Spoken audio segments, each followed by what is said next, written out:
Come closer, my children. Come closer to the fire. For the fire is truth, and truth is fire. Sit upon the earth, for she is our first mother. Listen to the wind that circles us tonight. It is not only wind, it is the voice of the ancestors. I speak now of the prophecy of the Dine, the Navajo people. The prophecy of the Skinwalkers Return. These are words older than the mountains, older than the rivers, older than the rise of nations. Listen well. For the story I carry is not only for the Navajo, but for all who walk upon this earth. The old ones said, "There are those who walk in beauty, and there are those who walk in shadows."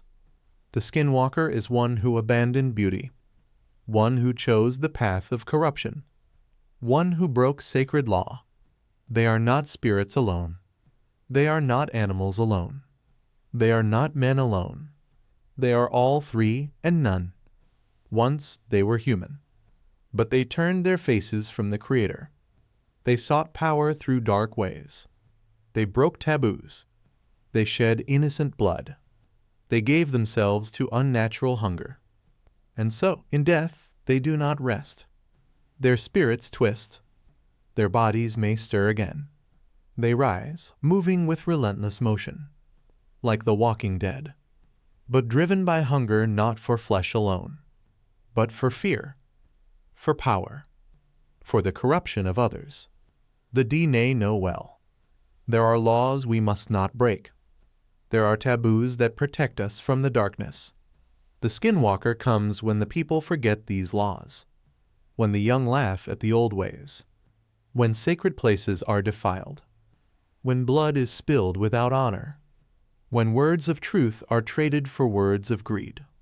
When these taboos are broken, the boundary between life and death weakens, and from the shadows of that broken veil, the Skinwalkers return. The prophecy says, "There will be a night unlike other nights. The dogs will howl without reason. The horses will not sleep. The wind will carry whispers not made by men." And then, from the hills, from the canyons, from the old burial grounds, they will come. The Skinwalkers, their bodies bent, twisted, moving with relentless steps, their eyes empty yet burning, their mouths without words, yet filled with hunger. They will walk through the villages. They will walk through the towns. They will walk through the cities of men who forgot the sacred, and none will outrun their gaze. But hear me well, my children. The Skinwalkers are not only terrors of the night. They are mirrors. When they walk, they reveal what lies hidden. They show us the corruption we try to hide. They show us the sickness of the soul. They show us the darkness within. The Navajo elders said, "The Skinwalker is not only outside you. He is the shadow you feed within you." The prophecy gives us signs. The people must know the signs. First sign, the animals turn restless. Dogs bark into emptiness. Owls circle when no prey moves. Coyotes cry not with hunger, but with warning. Second sign, the land grows tired. The corn does not rise. The grass withers early.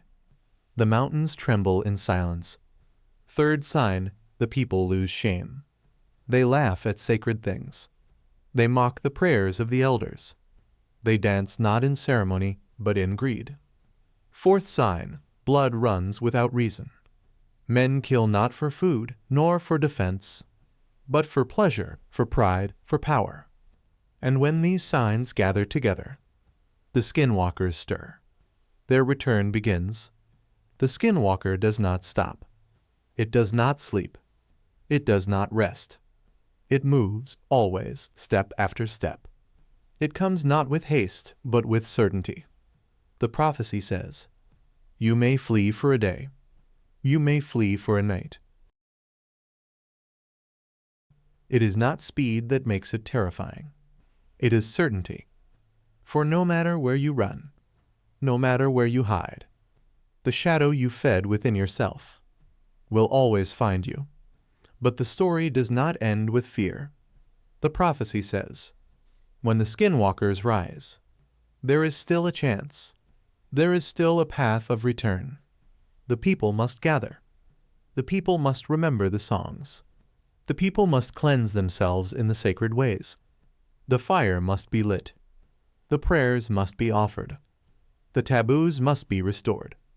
Only then can the Skinwalkers be sent back into the shadows. But if the people refuse, if they cling to corruption, if they mock the sacred even as the Skinwalkers walk among them, then the great cleansing will come. The mountains will crack. The waters will rise.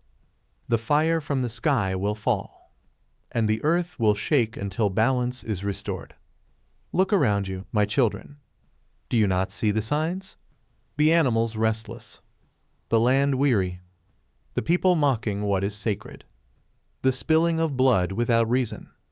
These are not distant warnings. They are here. They are now. The prophecy of the Navajo is not to frighten. It is to awaken. The Skinwalkers return not only as creatures of night, but as reminders of what we have become. Honor the Creator. Honor the earth. Honor the old ways. Do not feed the shadow within. For every shadow fed makes the Skinwalker stronger. So, my children, when you hear the dogs howl at nothing, when the night grows heavy with whispers, when the air chills though no wind blows, remember this prophecy. Do not fear the Skinwalker more than you fear your own corruption. Do not fear its relentless steps more than your own forgetting of the sacred. For the prophecy is clear. The Skinwalker's return is not the end. It is the warning before the end. And those who walk in beauty, those who honor the sacred, those who remember the ways of balance, they will endure. Walk in beauty, my children, for the shadows are watching. My children, my friends, you have walked with me through story and prophecy. For this I give thanks. The old ones say, to listen with the heart is greater than to speak with the tongue. You have listened, and in listening you have honored the ancestors. Walk gently upon the earth, for she is not only ground beneath your feet, she is your mother. Speak your words with care, for once spoken they fly like arrows. They cannot return. Honor your elders, for they are the roots that hold the tree upright. Without roots, the tree falls. And never forget gratitude. The one who gives thanks never walks alone. Even in the darkest night, gratitude is light.